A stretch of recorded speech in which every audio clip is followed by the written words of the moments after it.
Puisqu'il ne me restait plus qu'à loger le moineau écarlate, et que personne n'était, par bonheur, venu frapper à la porte de mon bureau pour me confier une nouvelle enquête, je décidai le lendemain de me livrer une sorte de bilan général.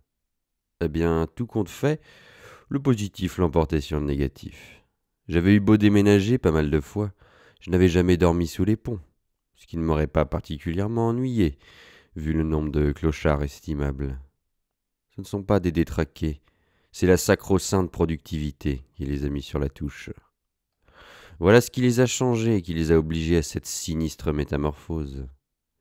D'où j'en déduis que dormir dans un lit est déjà en soi une grande victoire sur les puissants. Et même si j'ai dû à plus d'une reprise me dénicher un toit en urgence, j'ai été plutôt verni. Mais quelle importance quand on songe à l'horreur de ce monde. Une horreur qui explique les larmes que j'ai souvent versées sur le sort de ces malheureux qui se débattent au fond de la nasse. Oh, et puis merde, tapons-nous une vodka. D'ailleurs, la plupart des meilleurs moments de l'existence sont ceux où l'on n'en branle pas une, où l'on mâche et remâche tout ce qui nous passe par la tête. Vous savez bien, ces moments où plus rien ne semble avoir de sens, alors qu'en y réfléchissant toute cette absurdité s'éclaire petit à petit, de sorte que vous finissez par admettre que ce qui vous paraissait sans grande signification en était au contraire intensément porteur. Vous m'avez compris, hein ?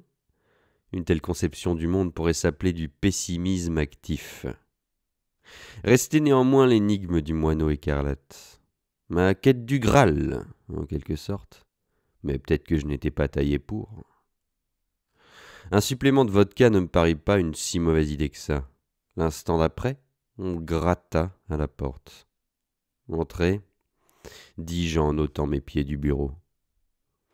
Outre qu'il était fagoté comme l'as de pique, il appartenait à la catégorie des races bitumes. Qui plus est, il se dégageait de toute sa personne comme une odeur de kérosène. Encore qu'il ne faille jurer de rien.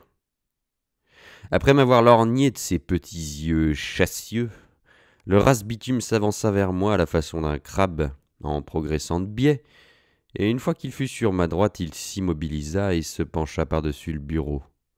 Sa tête, pas plus grande que le reste de son anatomie, était fort déplaisante.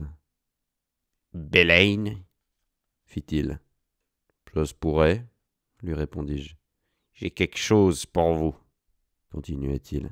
« Parfait, remportez-le vite avec vous. »« Pourquoi être si agressif, Belaine ? Je suis la clé de votre problème. »« Ah oui, et lequel ?»« Le moineau écarlate. » »« Ne vous arrêtez pas en si bon chemin. »« Nous savons que vous êtes à sa recherche. »« Nous ?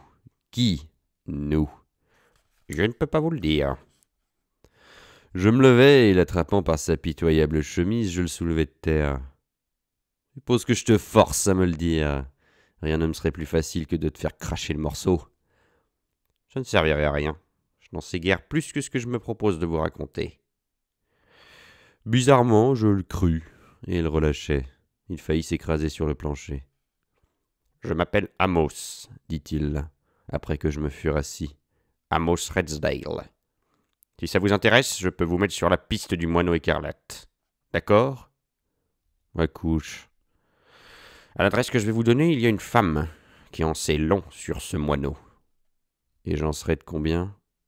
De 75 $. À te faire enculer chez les Grecs, Amos. Ça vous paraît trop cher ? Ok, je me tire. Je suis à la bourre. J'ai un tuyau sur le couplet du jour. 50 $. 60. Marché conclu, refile-moi l'adresse.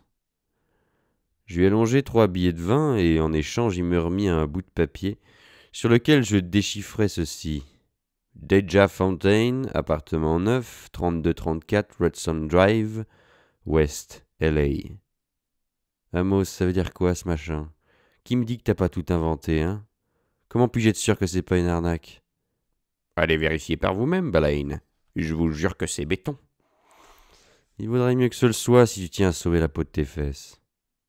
Excusez-moi, je suis à la bourre, dit-il, avant d'ouvrir la porte et de disparaître. De sorte que je me retrouvais assis sur mon cul avec 60 $ en moins et un bout de papier en plus.